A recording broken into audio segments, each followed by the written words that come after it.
بالنسبه للاسعار اللي بنشوفها هنا، ارخص محل موبايلات في باريس كلها، صح كده؟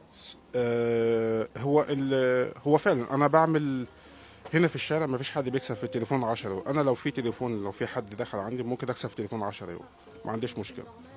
10 يورو يعني يعني بيع انت بيع كتير.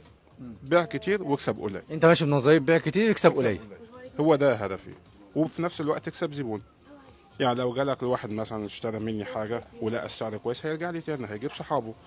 لو جالي وقطعت رقبته مره واحده مش هيجي لي. اي شاب هنا لو عندك هدف اسعى له واجري وراه.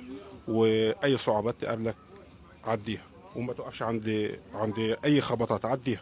كل حاجه هتعدي ما دام عندك هدف هتوصل.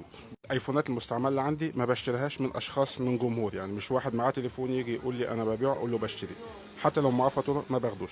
انا بشتري التليفونات بشتريها من شركه اللي انا بشتري منها التليفونات الجديد. بيديني التليفون عليه السيريال نمبر وعليه ضمان شهرين اتنين. لان انا لو عملت فاتوره لزبون وطلع التليفون مسروق يقفلوا لي المحل. فانا كل تليفونات المستعمله عندي بجيبها من شركات، ما بجيبهاش من جمهور. يعني حضرتك دلوقتي عندك صيانه وعندك اكسسوارات وبتبيع موبايلات واسعار كويسه. تمام. بالظبط كده. وعامل تخفيض لاي حد من متابعيني 20%. اي حد يجي يقول لي انا من متابعين الحاج حليم نعمل له خصم 20%. حاج حليم، يعني كلمه السر ايه؟ الحاج حليم. حاج حليم.